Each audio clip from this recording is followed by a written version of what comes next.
This happened when I was a kid about 12 years old. My family and I lived in the back bayous of South Louisiana, and we didn't have a lot of neighbors, so there were long stretches of woods and water with no people around. One day my best friend and I were playing between our houses. They were about a half-mile apart, and we were walking on the main road, which was really just a single-lane gravel road, and that's when a large red truck came rolling down the road. Huge tires, double-extended cab. We knew he wasn't local because there were only a handful of people living back there, and we knew them by sight, and their vehicles too.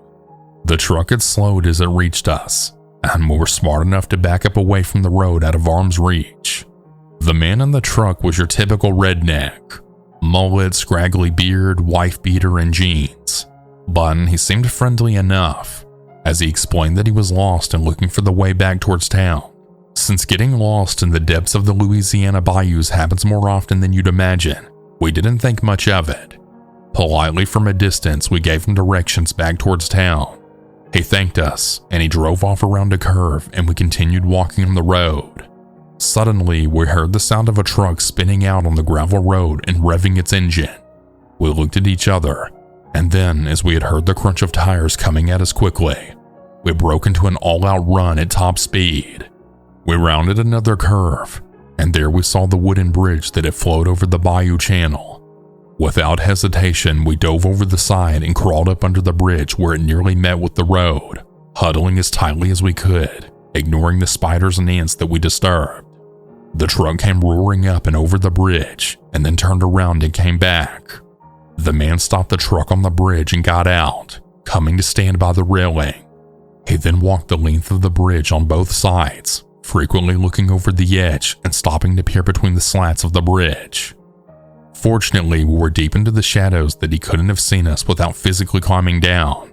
After what seemed like forever, he spit, swore, and then he got into his truck and drove off. We waited for a long time before we eventually crawled out from under that bridge. To this day, I'm convinced he had bad intentions.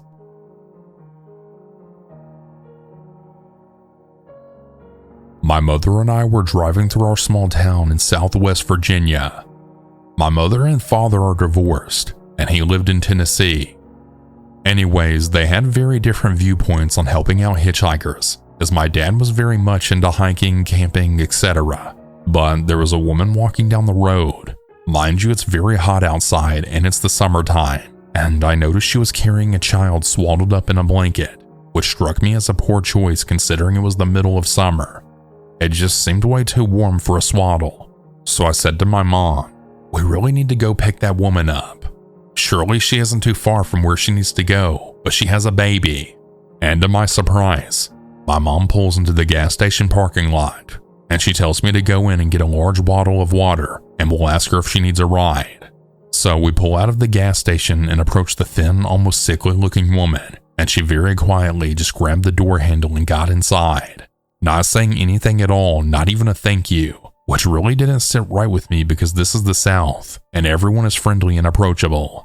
Well, for the most part. So we ask where she's needing to go, and me being in the passenger seat, I turn to look at her, and she's looking down at her baby and cooing at it. She replies without ever looking up from the swaddled, about 2 miles past the Dollar General on Jeb Stewart. We were very close to that area. I decided to turn and speak to the woman, and maybe get a conversation going, but as I got a better look at her baby, it actually was a drywall hammer wrapped up in a blanket inside another blanket. I froze. It was like I had just walked into a deep freezer. I told my mom that I really think we should stop because I heard what sounded like knocking, and was very adamant we needed to stop at the upcoming Dollar General. As we pull in, I told my mom to get out of the car, that I needed her help locating the noise, and we met each other at the hood of the car where I told her, "Mom, that's not a baby. She has a hammer in that blanket." To which my mother advised me that we should walk inside to see if they have anything to close that up, and told the woman we would be right back. We walked inside and we had told them to call the police so they could help this woman, that we could no longer have her in our vehicle, and explained why. My mom gave her some vague reason as to why we couldn't take her further, and she got out of the vehicle very angrily but almost confused, and we pretty much just left her in the parking lot.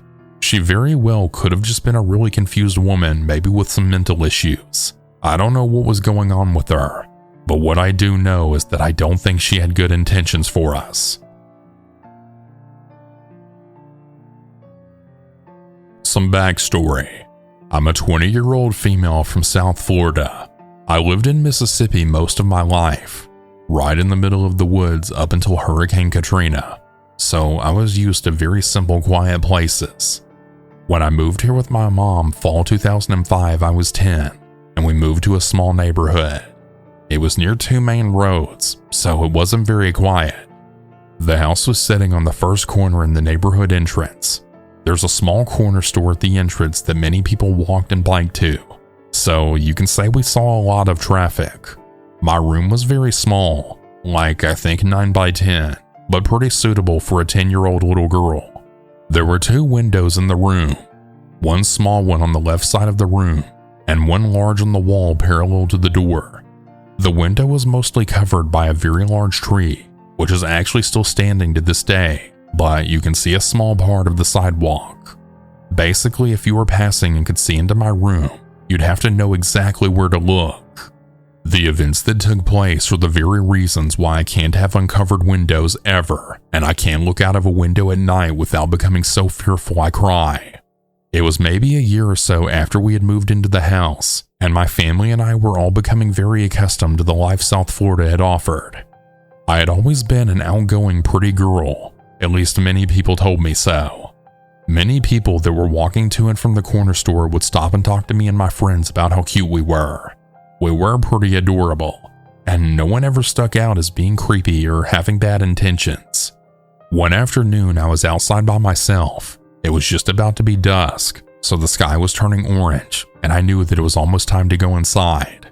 I stood to go inside when I noticed a man standing across the street just staring at me.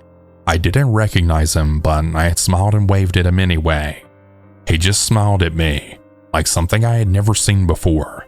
He seemed like he was so happy to finally get attention from me, like he had been watching me for weeks and I had just now noticed him.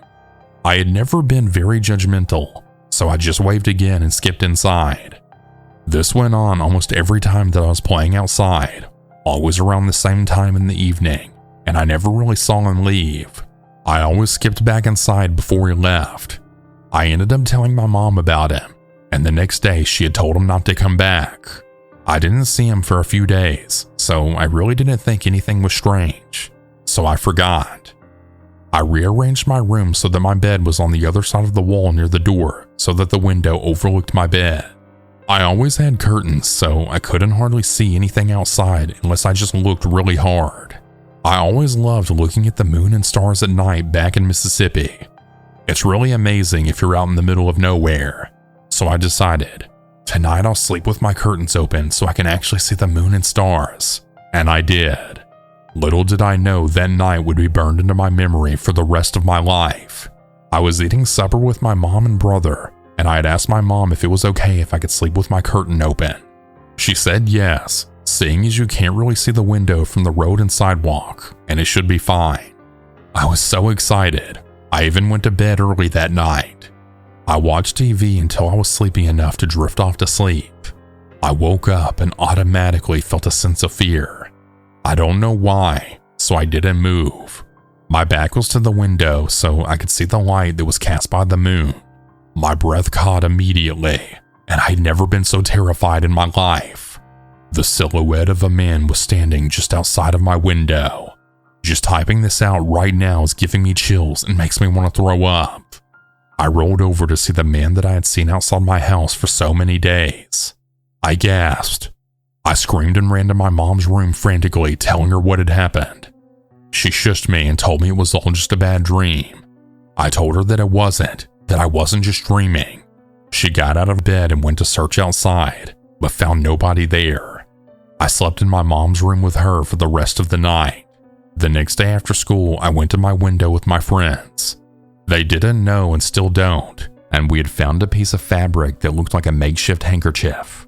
It didn't belong to my brother or my mom, and it definitely wasn't mine.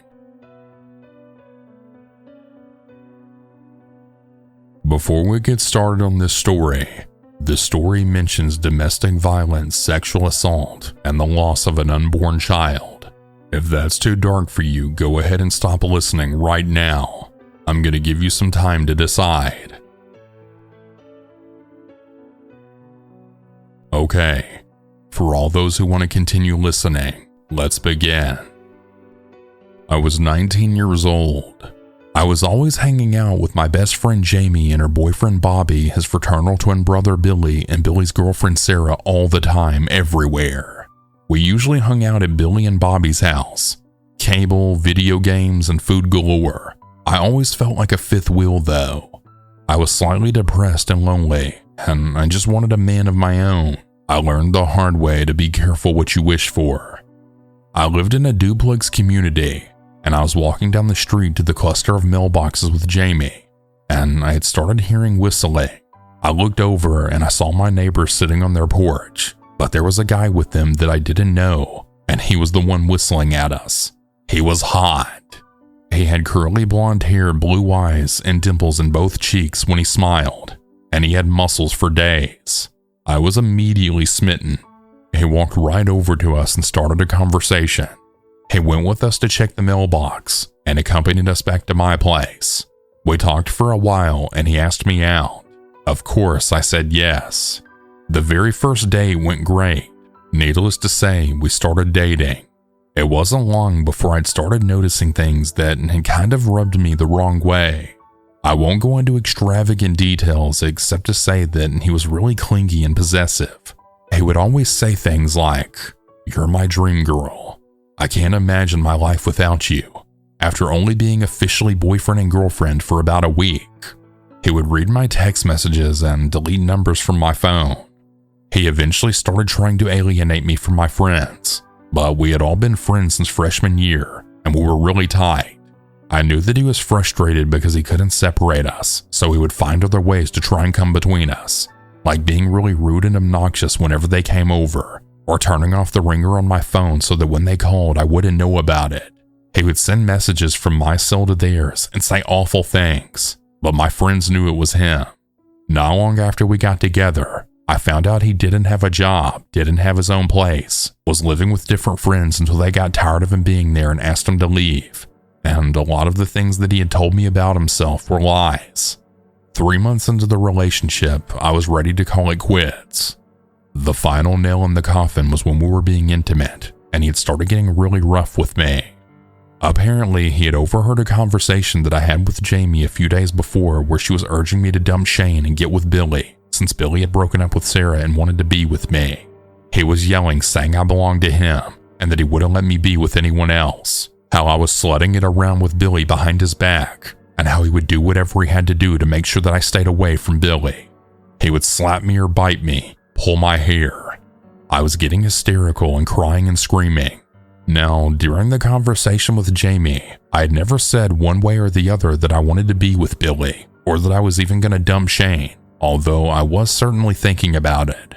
Shane never actually heard me respond in any way that would have made it seem like I was going to dump him, but that night, Shane was horrible to me. He talked about maiming Billy, crippling him, all during sex. I pushed him off of me and ran into the bathroom and locked the door. He was standing in the hallway banging on the door and screaming at me, butt naked. Jamie and Bobby were spending the night, and they heard everything. Bobby got up and told him he needed to leave, or else he was going to really hurt him. Shane finally put his clothes on and left. We then called the police and they took a report. They never even spoke to Shane about that incident. 20 minutes later, after the cops left, Billy showed up with a coworker named Danny.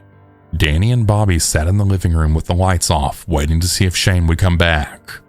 Billy stayed in the bedroom with me and Jamie. Shane didn't come back that night, but he called me the next day and tried to apologize. I told him to never call me or try to see me again. Well, about 2 weeks later, we were all in a bar down the street from my house when Shane walked in. Billy and I were slow dancing, when all of a sudden Jamie ran up to us and pulled me away, saying she wanted me to come to the bathroom with her. She said that she had seen Shane come in and he was staring at Billy and me, and he looked pissed. When she grabbed me, he had been walking towards the dance floor, and since our table was right next to the dance floor, she got to me first. As I'm trying to figure out what to do, we heard this loud roar coming from the bar. We ran back out, and there they were, Shane and Billy fighting. The bouncers pulled them apart before any real damage was done, and they were hauling Shane out. He just kept yelling, "You'll never have her. She's mine. I'll kill you. You're dead." I was shaking. I looked at Billy, and the look on his face. If looks could kill, Shane would have been obliterated. We spent the night at Billy and Bobby's mom's house. I thought for sure that my budding romance with Billy was kaput. But that night he had actually kissed me, and he told me that he had feelings for me since junior year, but that he didn't think I dated white guys, so he never said anything. Up until Shane and then Billy, I had actually only dated black guys. I really cried that night because even though Billy and I were now together, I realized that Shane wasn't going to go away, and he didn't. He started blowing up my cell phone with calls and texts, and if I turned the phone off, he would call my house phone, bombarding me with emails. I had started seeing him everywhere I went, but it really got bad when Billy and Bobby had to go away for work.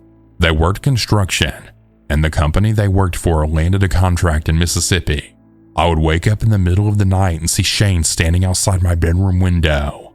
I would find notes on my door from Shane telling me what a whore I was and how he would get even. To make matters worse for me, I found out that I was almost 12 weeks pregnant. When I got the results, I immediately called Billy and told him. I knew that if Shane found out, there would be no getting rid of him, and I was right. To this day, I don't know how Shane found out, but he did. He left a suitcase full of baby stuff on my porch, along with a note that said, "I've got you for life now." Okay, so this is part 2.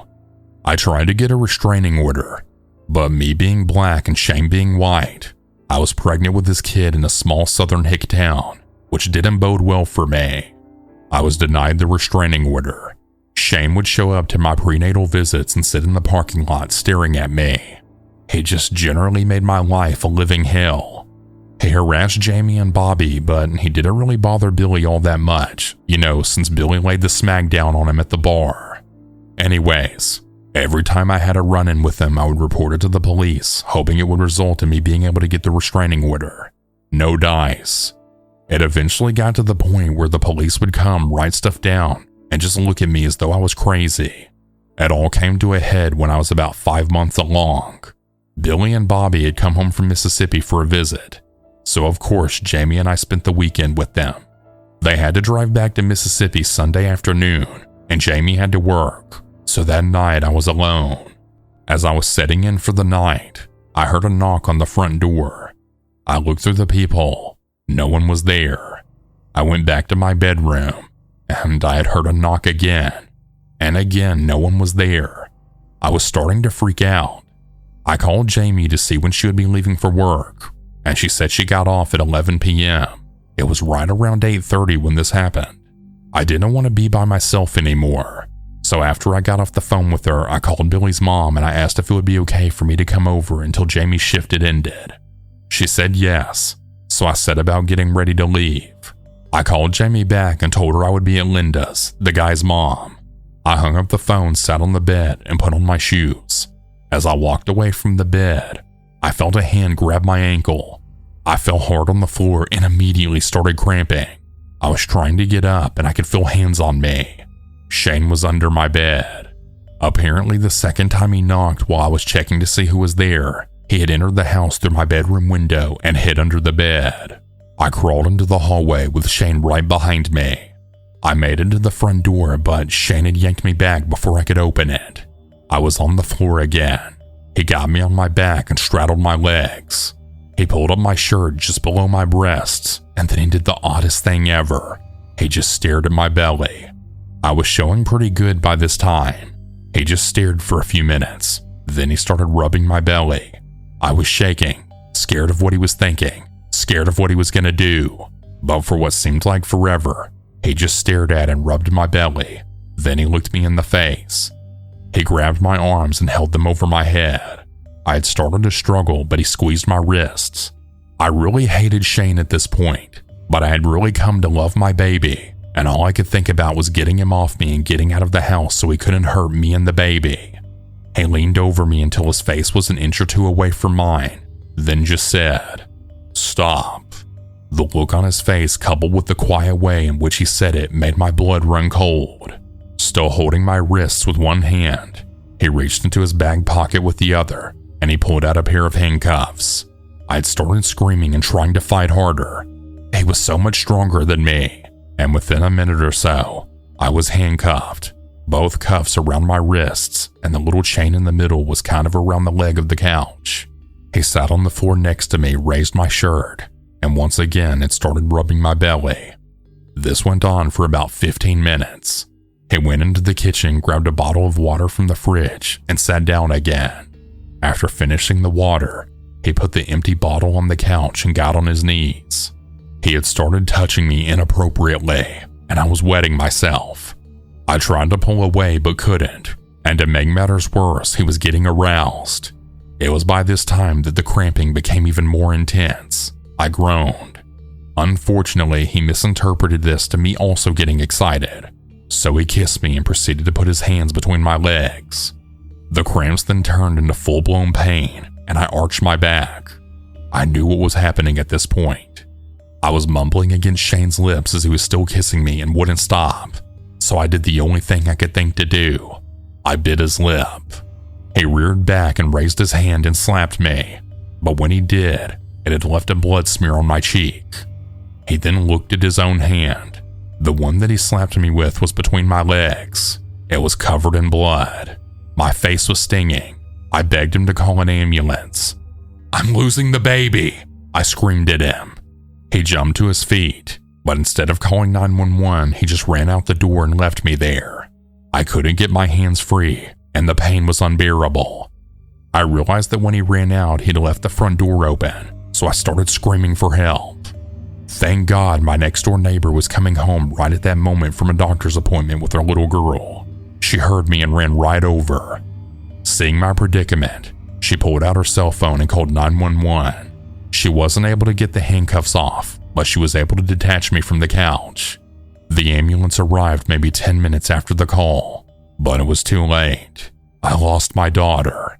The police came to the hospital and I told them what happened. They went looking for Shane, but when they found him, again it was too late.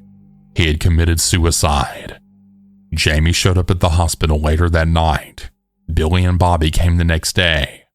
For almost a year, I suffered from PTSD and grieved the loss of my child. But through all of it, Billy was by my side.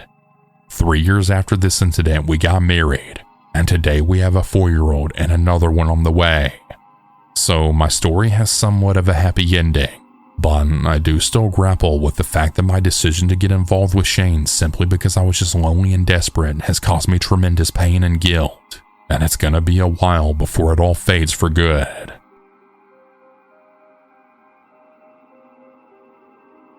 Most of my extended family lives in Virginia, spread out all over the place, deep in the literal middle of nowhere. As a matter of fact, the first time I had visited my aunt's house, apparently I cried because of how long the dirt road was. "My mom will never be able to find me out here," I said. My granny always tells me that story whenever I visit, and she gets a crack out of us city folk. This particular incident happened in Farmville. Yes, you read that right. It's not just a Facebook game. It's an actual place, right in between Tobaccosville and Mechanicsville. Rednecks are creative, to say the least. I had surprised my family for Christmas by flying up to see them. Side note, it was the first and only time all 6 of my granny's grandchildren were in the same room at the same time. Cue the feels. My aunt and I stayed up late watching old reruns of Mr. Bean. At about 2 a.m. we were going to bed, except Sadie, her pit bull, needed to go to the bathroom. Of course, because it's only 12 degrees outside, I had left my jacket in the car, which was parked in the garage, so I went outside real quick to grab it. The garage is an addition to the house on the other side. There's a back door that overlooks the backyard, and lots of trees. My cousin had accidentally driven into and subsequently broken the garage door, so it had to be taken down. We're out in the middle of backwoods country land, and there's only a very dim light at the end of the driveway and a small light on the ceiling. Basically, it's almost pitch black. As I'm opening the door to the car, I can't help but feel as if I'm being watched, and I glance over my shoulder to the door overlooking the yard, and I see a man. It was dark and I couldn't see his face, but he was wearing a hat and a hoodie zipped up to his chest. His hands were in his pockets, and he seemed like he was almost peering down. I got a lump in my throat. Already freezing, my goosebumps just intensified. I reached into the car, grabbing my jacket but keeping a visual, slammed the car door and just ran. When I ran back to the door to the house, it must have accidentally locked me out. I turned around and I see he's standing on the opposite end of where the garage door would have been. At this point, all that's standing between me and this person is a car, truck, and a couple of bikes. I start screaming bloody murder. At first, my voice wouldn't work. It was clogged by that lump that welled up in my throat when I first saw him. I banged and banged on the door. I hit the door so hard I actually ended up busting the door in. My aunt freaked out. She was still sitting in the living room and had only truly heard me when I broke the door. Sadie started to growl and had her hair stood up. My aunt woke up her boyfriend. He ran outside in his boxers with a baseball bat. He did a couple of circles all around the house, cursing to high heavens. The hooded man was nowhere to be found. Still to this day, I get anxious when visiting my family. There's lots of woods and nothingness for someone to get lost in. It's creepy. This happened sometime during my high school years. The exact year and time escaped me at this point. I found myself in a nearby town on a date, attempting to impress a girl who I'd been secretly crushing on for quite some time. We'll call her Anna. Anna and I had just had a really nice evening, and we were winding down getting ready to go home. This takes place in rural southeast Oklahoma, so we had about another hour or so of travel time together in order for me to get her to her house, and I was quite looking forward to the conversation and anything else that might transpire on the way home. The night ended with our hearts racing and us struggling to catch our breath, but not in a way that you might expect from two hormonal teenagers on a Friday night. After our dinner and a movie, basically all there was to do in the small town, I had stopped at a local Love's gas station to fill up my truck with gas. I didn't have a credit card at the time, so I pulled up to the pump, left Anna in the truck, and then went inside to pay for my gas. On the way inside, I had noticed this old beaten-up Ford F-250 with two, dare I say, rednecks staring right at me. The beaten-up Ford wasn't an uncommon sight in rural Oklahoma, but the constant staring made me uneasy. When I returned to my truck and filled up, Anna informed me that they had been staring at her too, and they were giving her the creeps. I told her they were probably just bored and messing with us, and we didn't think much of it. I pulled out into the street, pulled my truck into the turn lane, and began to turn on Highway 3, which would take me all the way to Anna's house. The light was red and taking ages to turn. Everything in small-town Oklahoma seems to move slower than a snail in molasses, and as we're waiting, we had noticed a truck pull up next to us. At first, we had paid the truck no mind, but something was off. Out of the corner of my eye, I see something off-putting. We turn and look, and to our dismay, we see the same beaten-up Ford F-250 with now 2 to 3 people in the cab all intently looking at us. Of course, us being the zealous teenagers that we were, had decided to show these guys what we're made of, and as the light turned green, we rolled down our window and flashed a big smile across our faces, and we gave them the biggest middle fingers that we could to show them what we thought of their mindless staring. We then hit the gas and continued on our way home. A few moments passed by with Anna and I laughing at what we had just did to those creepy idiots, but eventually the moment fades and we just begin talking about something else. We got down the road a few miles and I noticed a set of headlights coming from behind us. The road wasn't super busy, but we had just come from a larger town, so there wasn't anything off-putting about the lights at this point, at least not yet. However, after a few more moments pass, we realize that something is really wrong. The headlights begin flashing and blinding us. The car begins swerving and eventually pulls over to the left lane to try and get beside us. We quickly realized exactly who this was. I'm by no means a car guy, but I recognized the shape of the hood of the truck. This was the same beaten-up F-250 that we had just flipped off a few miles back, and now they were pissed and coming for us. At this point in my life, I was about 5'8" and weighed about 115 pounds soaking wet. I was a little guy, and I knew that I stood no chance against 3 larger guys. I was going to get pummeled into oblivion, or worse, and we had no idea what they were going to do with Anna.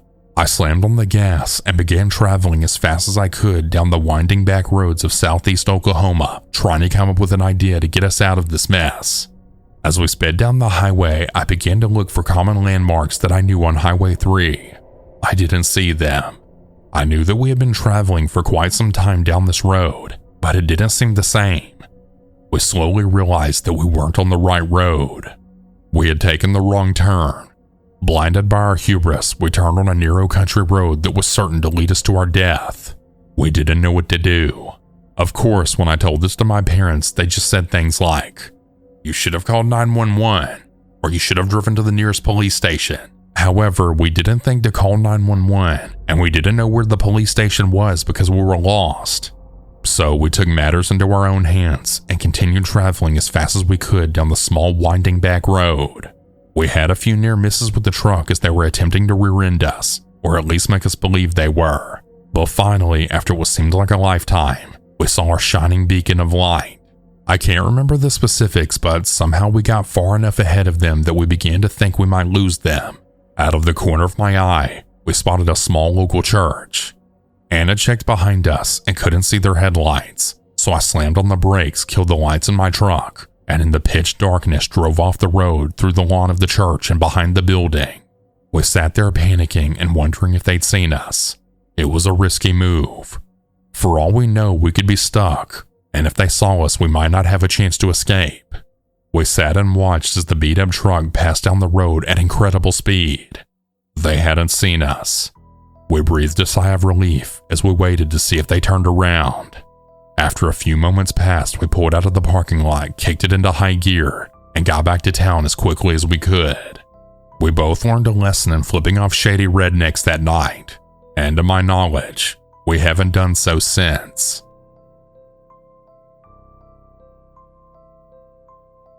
Okay, so I should start off by giving a bit of background so that you understand the situation a bit better. I, a 4'9", 16-year-old female at the time, had 2 dogs who were brothers from the same litter. Now, being boxers, they were relatively big and quite protective when need be. Vince was longer and much taller than his brother, and is usually the kind to sleep through a hurricane if we had one. His brother Maury was shorter but more muscled and much stronger. Usually these 2 were with me 24/7, as my mother used to work a lot, and I was usually alone most of the day, sometimes even until after dark. This never really bothered me. I'd been left alone at home like this since I was 11. It never struck me that I had a reason to be worried. One day that my mom was working later, I was doing some household chores, feeding the dogs, doing dishes, stuff like that. I continued doing what I always had, a routine of tidying the house that I'd done every day for years. As I went to take the trash out of the bin, I had started walking towards the door when Maury stepped in front of me. I tried moving around him, telling him to get out of my way and such, but he refused to budge.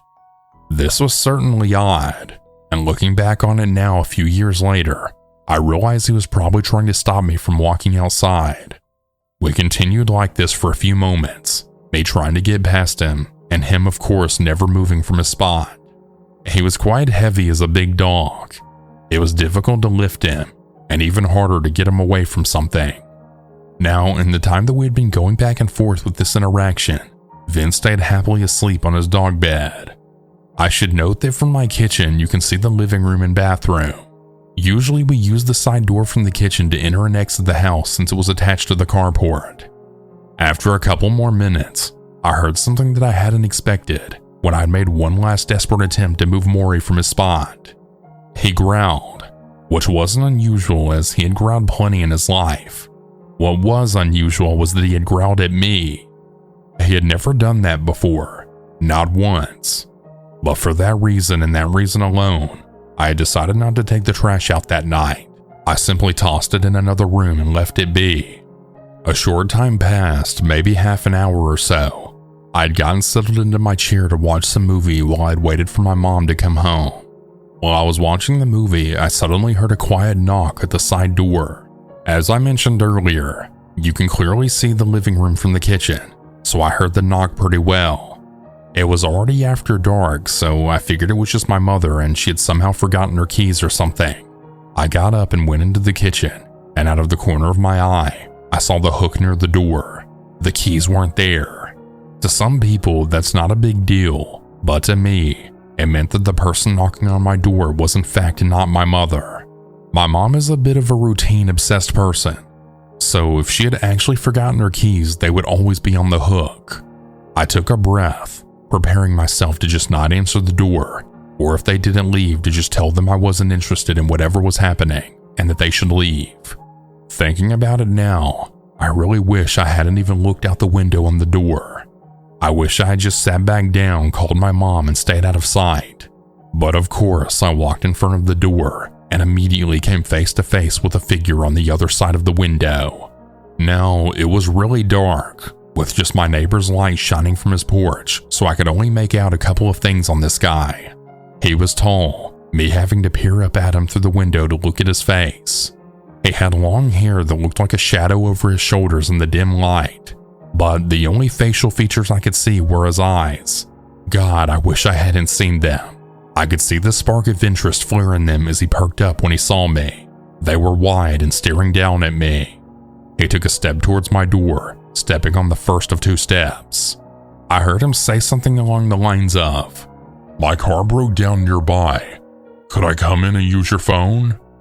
Immediately, I thought of every bad thing that I'd ever heard of happening to a teenager home alone, and I tried to compose my nerves. I'm not sure what it was, but something just told me not to trust this man standing on the other side of my door. I shouted back with a quick no and an apology, hoping he was telling the truth and would just go to the next house over, but he didn't. Instead, he simply just said it again, quite a bit louder. I thought for a quick moment he hadn't heard me, but then again, I know now that he most likely had. So instead, I became a bit more confident. "I'm sorry, I can't help you. Go to the next house," I shouted louder. For a moment, he paused, as if contemplating what to do. Then he knocked again, louder than the first time I'd heard it. My heart rate increased as I stared at him. When I didn't react, he had started to loudly bang against the door. I took a step back, praying to God that he would either leave or my mom would be home early. I was usually a quiet girl, but my mom was a tough redneck with a raptor knife. She could take him. He had started to bang on the glass after a moment, my mind racing 1,000 miles an hour. Should I hide? Should I run? My phone was in the other room and I was scared to take my eyes off the guy. I was sure he would break through the glass. The banging was vibrating my eardrums, and apparently it was vibrating Maury's too. I saw him creeping up past the doorway, bending his head, teeth bared. He had started to bark, and loudly. The guy had stopped for a moment, trying to see into the window at the floor where Maury stood. When he stopped barking, the guy mistakenly had tried to jiggle the door handle. That's when Vince woke up. I swear to God, for a dog that was dead asleep 5 seconds prior, I've never seen him move that fast ever. In only 2 seconds, Vince had his paws on the door, growling like a hellhound at the devil's side at this man outside my home. The guy jumped, fell back, and then he bolted it.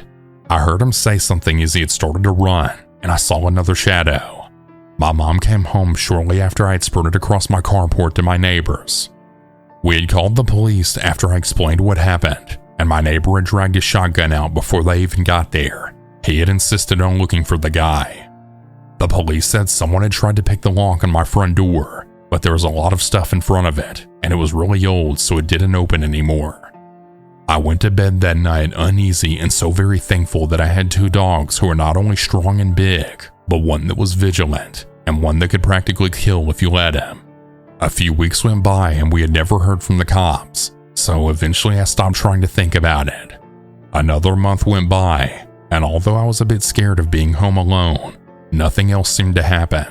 Then we got another visit from the cops. What they told me made my heart sink in my chest, and it still gives me chills to this day. They had caught the guys, and they realized they were stalking me. Yes, guys as in plural. There were two guys that had apparently been stalking me without my knowledge for months. They had several photos of me, words they had written over them, awful words. The police had been fairly adamant that I changed my locks since they caught the two guys, and apparently there was evidence of a third.